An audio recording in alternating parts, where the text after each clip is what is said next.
If you can feel the brain fog creeping in, where you can't think clearly, or you get to certain points in the day when you just mentally check out because you can't quite get it together like you usually would. Well, I've got a 3-step system for you today to start clearing up some of that brain fog, get you thinking a little bit more clearly. It's going to take some work from you, but if you do it, then you're going to get the result. If you don't do it, well, you're still stuck in the same position now, and you're probably still going to be in the same position same time next year if you don't do anything. So here's where we start. You've got to be able to remove any of the energy vampires from your diet and from your lifestyle. So those energy vampires could be people. You know, those people that just take your energy and give nothing back. Cutting them out is not a bad thing. You don't have to answer a phone call. And yes, you might end up working with some of them, but if you are the boss, you can move them on. You have a diet that is, maybe it's great, but maybe it's not. There are certain things you may be eating or drinking, and it may be not that you are eating the wrong thing, but you might be eating something in excess that is causing some issues. So excess alcohol, we all know that's an issue. Sometimes it can be bread. The yeast in the bread can feed some of the bad bacteria in your gut, cause overgrowth, and that'll definitely lead to some brain fog. You might find it is certain foods that you're allergic to or reactive to. So examples could be nightshade vegetables, which are like tomatoes, capsicums, eggplant, white potatoes. It could be legumes, which are like your beans, peas, that sort of thing. It could be gluten. It could be grains in general, whether they're gluten-free or regular grains. They can all cause issues and just suck the life out of you that way. It could be a buildup of toxins in your system. Maybe you're exposed to certain things. Maybe you've just been drinking tap water and eating non-organic food, and the buildup of the pesticides and whatever else is in our food, in our water, has just built up in your system, and that clogs up your energy system as well, or your available energy. So clearing some of that out is possible through detox protocols. I'm not telling you have to start drinking green juice every day. There are other ways of doing it. But for now, think about, rather than trying to flush things out, think about trying to limit the incoming toxins. So get some filtered water. Drink spring water if you have to, or get a quality water filter. Preferably adding a pinch of sea salt to that water as well. It helps the body absorb it a whole lot better, gets your electrolyte balance working well. Again, another thing that can cause energy loss, brain fog, is not having enough electrolytes in your system. Trying to switch to organic food, organic fruits and vegetables if possible, grass-fed or organic meats, that's a good idea as well. And you might need to run an air purifier in your house, or get some of those air purifying plants. Those things will help to remove toxins from the air you're breathing in. Polyester clothing or artificial clothing that's not natural fibers, that can lead to a buildup of microplastics in your system, clogs up your energy as well. So switching to cotton, linen, silk, natural fibers rather than man-made fibers. Unfortunately, we build up the microplastics in our system just because we're using so much plastic these days, and while people will tell you that doesn't happen, well, it does, and it is visible if you ever did one of the blood clearing protocols, where you can actually see the plastics filtered out in the remnants of that blood filtering protocol. So maybe you need to switch things up, and if you do that, you're going to free up some energy. So first step is to limit the incoming toxins, then you can work at clearing out what you don't have. Number 2, we want you to get deep sleep, and that's not always easy. So one of the first things that I tell people to do is, I just got to tie up my shoelace, is to cut out your screen time 2 or 3 hours before bed. If you do that, then you're not bringing as much blue light into your system.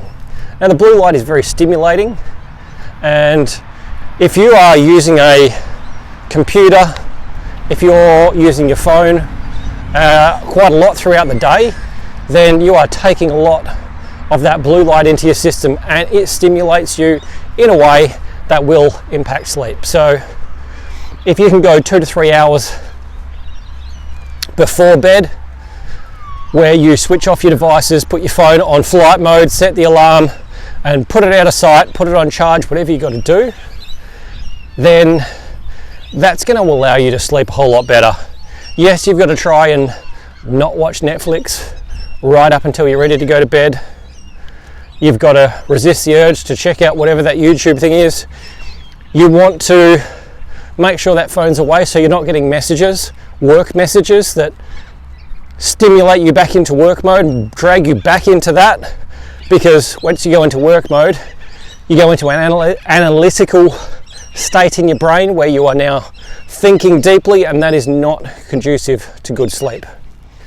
So if you can work on that, even if it's half an hour at first, and then work your way up to an hour, 2 hours, 3 hours, whatever you can do. The more you do like that, the better it's going to be in terms of you getting quality sleep and just allowing you to recharge your batteries.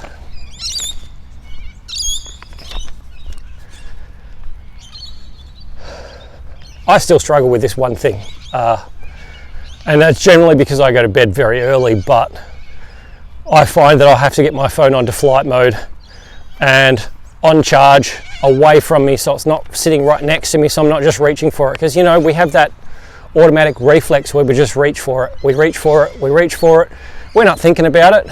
It's just an unconscious reaction because you're trying to feed that dopamine. The brain's addicted to it, and that's what it wants.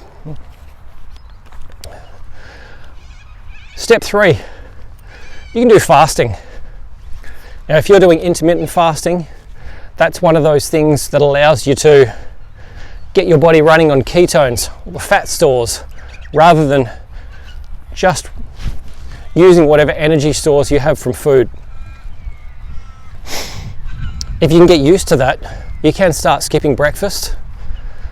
You might need to do something like bulletproof coffee in the morning if you are someone that needs coffee, adding cream or butter, coconut oil, MCT oil, something like that to the system, where it'll just allow your body to keep running off that fat, whether it's the fat that your body has it stored, or if it's the fat that you are giving it through the butter, cream,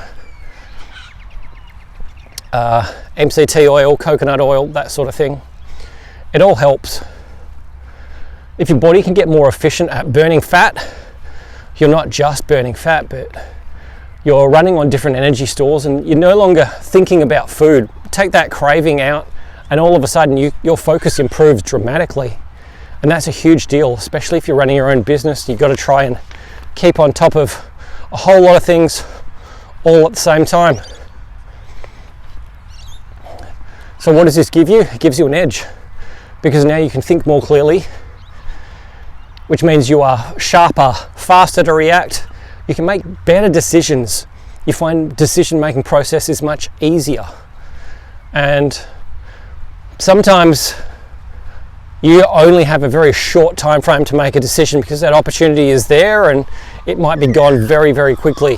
You need to be able to make the best decision possible in order to be able to make as much money as possible, make things work in the best interests of your business. And you know, a mistake could cost you thousands, tens of thousands, hundreds of thousands, millions, depending on where you're at. So the sharper you are, the better it is. Is it going to take some work? Absolutely it is, but it's totally worth it.